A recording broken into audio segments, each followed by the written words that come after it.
Yabona makuthiwa kukhulunywa ngempica abadala, kukhulunywa ngento kanje.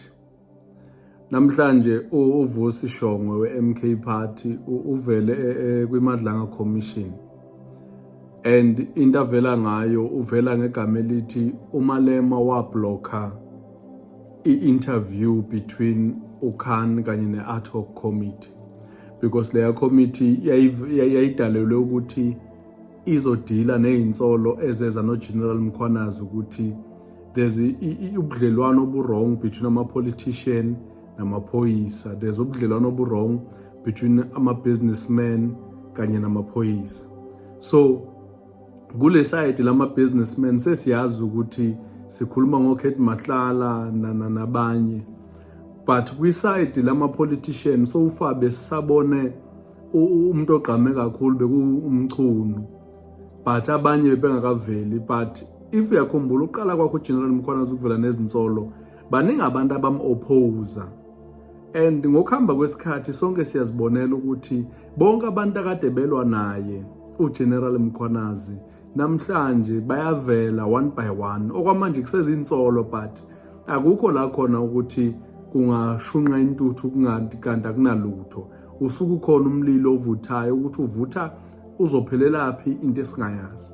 Namhlanje uVusi Shongwe lo we-MK Party uvele nezinsolo ezithi uMalema wancedisa vele ekuthenini iParliament ingakwazi ukuthi ize nomhlobo wakhe ekuthiwa uGeneral Khan wamaphoyisa. And nizoyikhumbula nani video la khona uJulius Malema wayebuza khona ukuthi ngabe ngempela sikhona nesidingo sokuthi ukhanezela. So namhlanje uShongwe uvele ngokubanga ngokusobala ukuthi yena uyabelieve ukuthi uJulius Malema owenza ukuthi uGeneral Khan angaveli. Ngiyafuna ukuthi nizizole ngokwakhe nimuzwe nani eyikhulumela umfoka Shongwe esho ukuthi uMalema waba nesandla ekutheni uKhan angafiki kwi-ad hoc committee. We would outnumber other parties and get General Khan in that seat. The only thing is that on that day, Honorable Malema was the most vocal in not getting General Khan to come there. But I can tell you, Uti, the other parties sided with him, with the EFF, not with him specifically, with EFF, in not allowing us to get Khan to come there. Okay. Yes. So the upshot of all of that was that he... Now, le video lene isibonisa into ezizobala. One, isibonisa ukuthi i-MK Party i-ready ukuthatha lento eyise kude, because angazi noma ngezwa kahle yini, but ngezwa ukuthiwa uVusi Shongwe uyiphoyisa, okwaba iphoyisa, I mean, before abe i-member of i-MK Party. So I'm sure ukuthi if lento le iqiniso, that means lento eyikhulumayo yinto noko anoyibacka up or ubufakazi noko aba-analyzile wabona naye, but ngeke sazi because manje seku-politics, we'll never know whether wrong or right. But what is very clear ukuthi there was a relationship between uMalema and uGeneral Khan. That is why even naye uGeneral Mkhwanazi wathi mayefika kwi-ad hoc committee wafika wayiveza lento ukuthi uGeneral Khan uye owamhlanganisa noMalema. uMalema wayenayo access to uGeneral, I mean to General Mkhwanazi, but wapreferisha ukuthi makukhulunywe kanye noGeneral Khan kube uyena odibanisa information. Lento ikutshelana why uMalema ezobona kukhona isidingo sokuthi akhulume noGeneral Khan kuze kukhulunywe noGeneral Mkhwanazi. Umuntu otholakalayo kwi-public, wonke umuntu ofuna udibana noGeneral Mkhwanazi angadibana as long as i-reason iphatheke. So uMkhwanazi kwayikhuluma lento eParliament esho ukuthi wayengasiboni isidingo salento le, yinto yambonisa ukuthi kahlahle la kukhona ubudlelwane between lama politician emabili. You receive information and you get to realize that this man, he is indeed connected to many politicians. I said the lead of EFF, for the first time for me to sit with him is because it's Khan that took me to go and meet with him.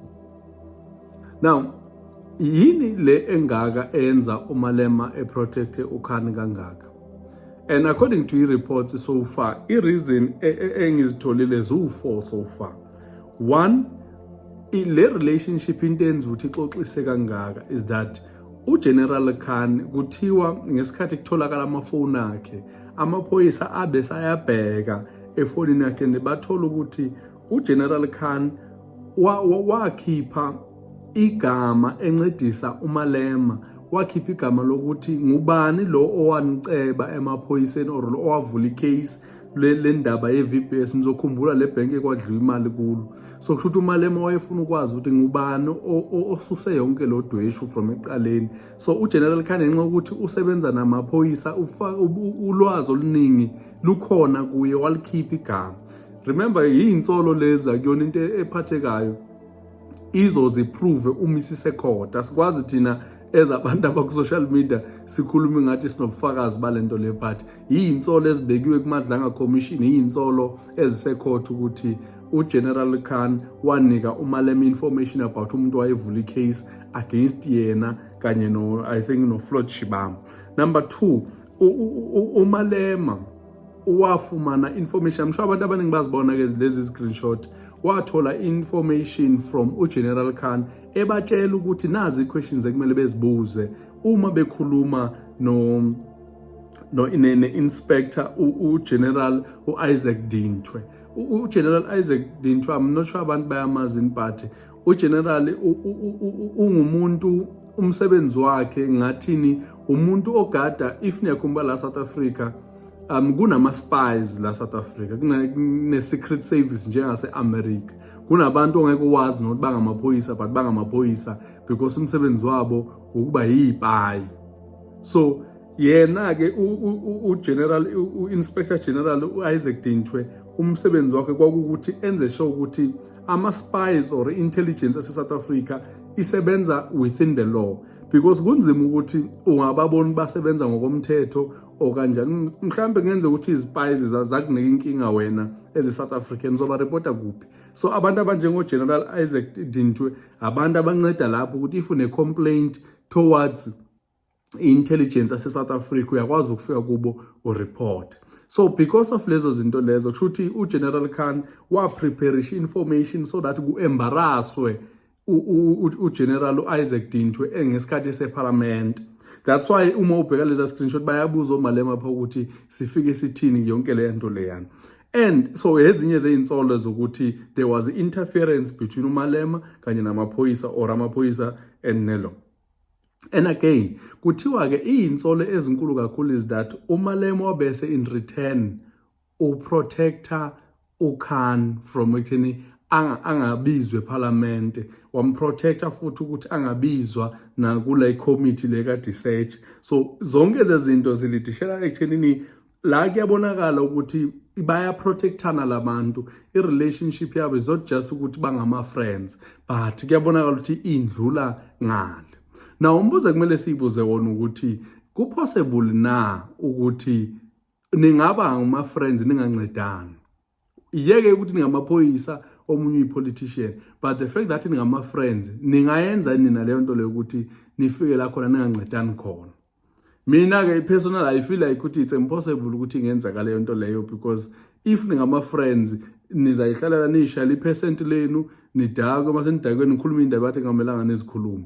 So angiyiboni possible ukuthi kwispace sika Malema naye uKhan bebengakwazi ukuthi bayihlalele nje bengakhuluma into ezisensitive ezinganceda uMalema or ezinganceda uKhan ukuthi angalahlekelwa umsebenzi. And futhi umbuzo kumele sibuze wona ukuthi why did uKhan enikeze uMalema igama lalomuntu lo okwakumele alontuze, okwakumele lo wavula icase? Why amnika igama lakhe? Was it ukum-intimidator or ukumvala umlomo? So yonke lento leyo kumele ukuthi umi ifika kuMadlanga Commission kube ukuthi izinto eziphendulwayo. He must never think he can blackmail or threaten anyone. We are not scared of policemen. When we joined the struggle, we were taught not to be scared of a policeman. We have not done it when we were young. We are not going to do it when we are old. Mkhwanazi is fighting General Khan And every time he fights General Khan, he drags the EFF name, he drags the CIC's name to fight General Khan.